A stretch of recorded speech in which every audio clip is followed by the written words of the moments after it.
सेठ घनश्याम दास बहुत बड़ी हवेली में रहते थे।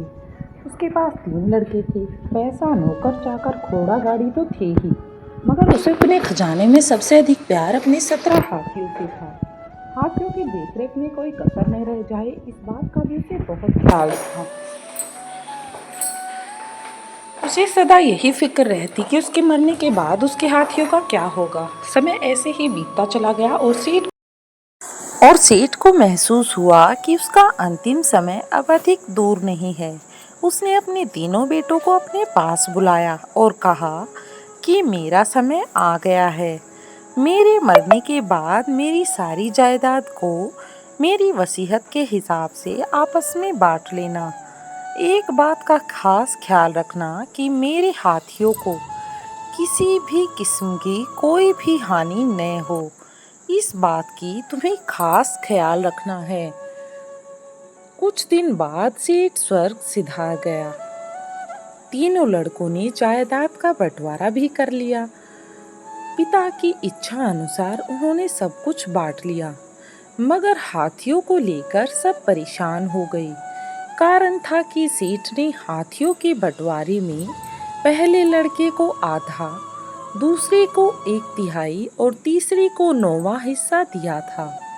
17 हाथियों को इस तरह बांटना एकदम असंभव लगा। हताश होकर तीनों लड़के 17 हाथियों को लेकर अपने बाग में चले गए और सोचने लगे कि इस विकट समस्या को कैसे समाधान करें, आखिर कैसे उन्हें बांटें। तभी तीनों ने देखा एक साधु अपने हाथी पर सवार उनकी ही ओर आ रहा है।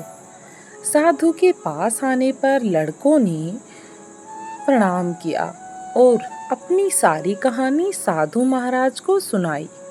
साधु ने कहा कि अरे, इसमें परेशान होने की क्या बात है, लो मैं तुम्हें अपना हाथी दे देता हूँ।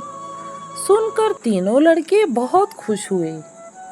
अब सामने 18 हाथी खड़े हुए। साधु ने पहले लड़के को बुलाया और कहा कि तुम अपने पिता की इच्छा अनुसार आधे यानी 9 हाथी ले लो। दूसरे लड़के को बुलाकर उसने कहा 1/3 यानी 6 हाथी दे दिए। छोटे लड़के को उसने बुलाकर कहा कि तुम भी अपना 9वां हिस्सा यानी 2 हाथी ले लो। 9 जमा 6 जमा 2 मिलाकर 17 हाथी हो गए और 1 हाथी फिर भी बचा गया।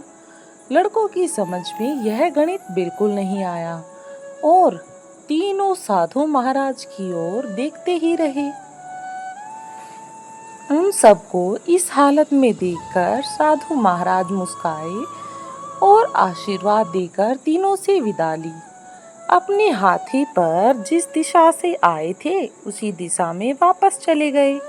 इधर ये तीनों सोच रहे थे कि साधु महाराज ने अपना हाथी देकर कितनी सरलता और भोलेपन से एक जटिल समस्या को सुलझा दिया था।